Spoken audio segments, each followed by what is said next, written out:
रुमाना बशीर मेरा नाम है जी। मैं मेंबर लॉबिंग डेलीगेशन हूँ, नेशनल लॉबिंग डेलीगेशन। और आज की प्रेस कॉन्फ्रेंस का मतलब यह था कि 19 जून 2014 की जो तसद्दुक़ हुसैन जिलानी साहब की जो जजमेंट है अक़लियतों के तहफ़्फ़ुज़ के हवाले से, उन तहफ़्फ़ुज़ात जो उसमें दिए गए हैं उन पर अमल दरामद 100% होता हुआ नज़र नहीं आता और बहुत सारे गैप्स रह गए हैं। तो वो याद दहानी कराना था और अपने मोअज़्ज़िज़ सहाफ़ी साथियों के थ्रू अपनी आवाज़ ऊपर अवानों में पहुंचाना था कि अमल दरामद किया जाए इस आला जजमेंट पर। और ये ख़ास तौर पर पाकिस्तान की जजमेंट है और उन लोगों को मेन स्ट्रीम करने की जजमेंट है जो थोड़े से पीछे रह गए हैं कई हवालों से। वो नौकरियों का कोटा इसलिए दिया गया ताकि उनको मुआशी बदहाली से निकाला जाए। एजुकेशन का कोटा इसलिए निकाला गया ताकि वो अच्छी पोजीशंस पर पढ़ लिख कर आ जाएं और वो ऊपर उठें, उनका जो लाइफ स्टैंडर्ड ऑफ लाइफ है वो ऊपर हो जाए। और दूसरा टास्क फोर्स का जो उसमें था कि इबादत गाहों का तहफ़्फ़ुज़ करने के लिए एक टास्क फोर्स बनाई जाए। और ख़ास तौर पे एक और नुक्ता भी था कि माइनॉरिटी कमीशन बनाने के लिए भी हुक्म दिया गया था उस जजमेंट में। माइनॉरिटी कमीशन बनाया गया है लेकिन माइनॉरिटी कमीशन अभी बेख्तियार है, उनको उनका कोई कानूनी ग्राउंड अभी बनानी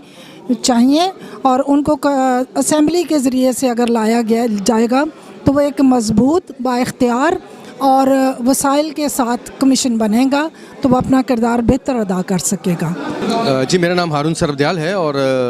मैं नेशनल लॉबिंग डेलीगेशन का मेंबर हूं और खैबर पख्तूनख्वा से ताल्लुक़ रखता हूं। आज चूँकि 19 जून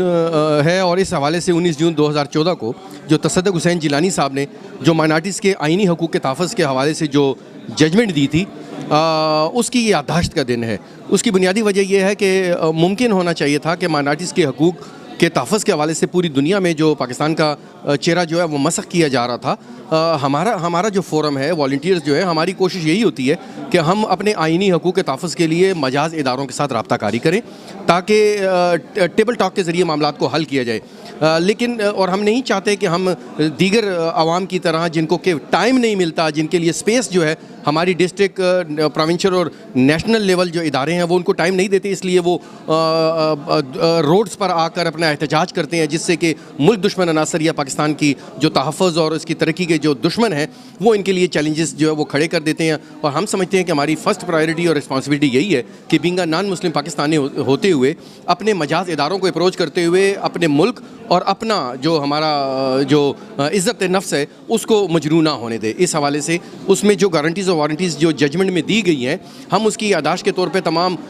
हुकूमती इदारों को न सिर्फ ये है कि जो जुडिशरी के हैं, ब्यूरोक्रेसी के हैं, पॉलिटिकल लीडरशिप है, उनको आज के दिन अपना ये मैसेज कन्वे करते हुए लाहौर से और कराची से हम उनको ये मैसेज कन्वे करना चाहते हैं कि ये भी एक इदारा है अदलिया का कि जिसने एक जजमेंट 6 साल पहले दी है और उस पर अमल दरामद नहीं हो रहा। लिहाजा उसको यकीनी बनाने के लिए ताकि जो माइनॉरिटी कम्युनिटी की पाकिस्तान में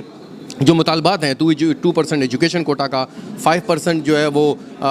हमारे माइनॉरिटी जॉब कोटा का, उस पर अमल दरामद हो और जजमेंट ही में हमारे इबादत गाहों का और रिलीजियस कम्युनिटी के जो तहफ़्फ़ुज़ के लिए टास्क फोर्स बनानी थी या उनकी कम्युनिटी के अपनी ही पुलिस के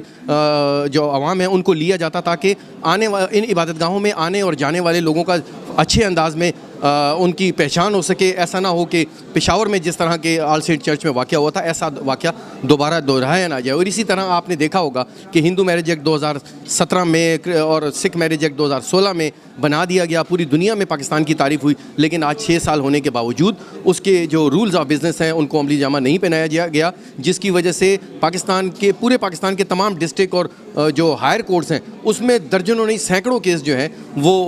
ज़ेरे इल्तिवा हैं। और हम उम्मीद इसमें हमारे मसाइल को फौरी हल करने के लिए हुकूमती मशीनरी जो है वो हरकत में आएगी।